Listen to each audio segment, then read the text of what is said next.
580 फरायसाफोरा आनजादाव जिरायदोंमोन।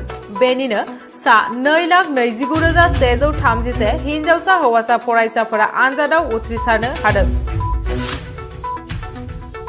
आनजादनि फिथाइ महरै धेमाजि जिल्लाया 85.46% फरायसाफोरा उथ्रिसारनायनि गेजेरजों फारिलाइयाव सेथि थाखोआव जायगा आवग्रिनो हादों। सानै गुबुन हारिनि फरायसाया बर' बिजोंजों फरायनानै मेट्रिक आनजादखौ सेथि थाखोआव उथ्रिनो हादों। कामरुप जिल्लानि हसंगामिनि बिफा प्रताप चन्द्र दास आरो बिमा मनिका दासनि फिसाजो तामुलपुर जिल्लानि घलकुसि गोजौ फरायसालिनि फरायसा रिम्पि दासआ 83% स्टार मार्क लानानै मेट्रिक आनजादाव उथ्रिसारनो हादों।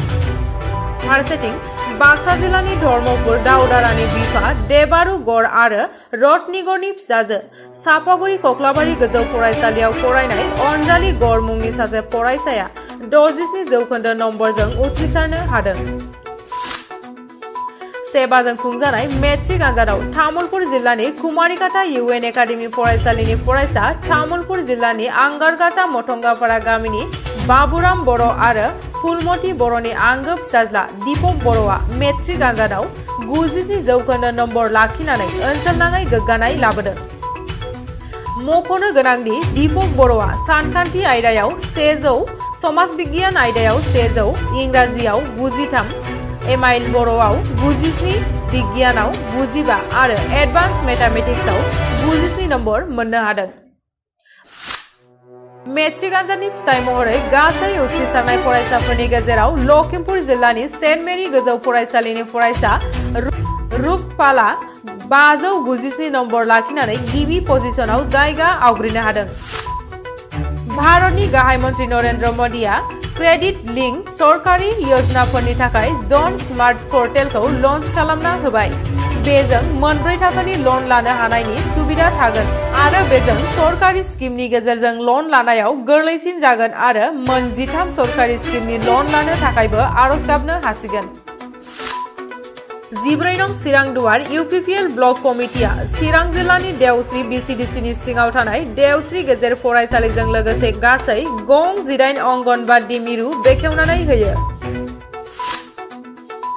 आरएसएसनि गं 6 मावख'फोरखौ बमजों उरायहोनायनि हुमखि मोनदों। अल आनसारी इमाम रजिउन मेहेन्दी मुंनि मोनसे वाट्सएप ग्रुप बानायनानै कन्नड़, हिन्दी आरो इंराजि रावाव हुमखि होनानै लिरदों, जायनि केसखौ लखनौनि मरियां थानायाव केस थिसननाय जाबाय। दिनै कक्लाबारि बियाबनि उफ्रा बिसायख'थिनि भट होनाया सोलिगासिनो। बिटिआरनि जथाय राजखान्थि हान्जानि बिजाथि मन्टु बर'आ गावनि भट होग्रा मिरुआव फैनानै भट होबाय। कक्राझार जिल्लानि उल्टापानियाव 60 बोसोर बैसोनि सासे आइजोआ मैदेरजों गाथारजाना जिउ गोमायो। मेट्रिक आनजादनि फिथाइ फोसावखांनायनि उनावनो सानै फरायसाफोरा गावसोरनि जिउखौ फोजोबनानै लायो।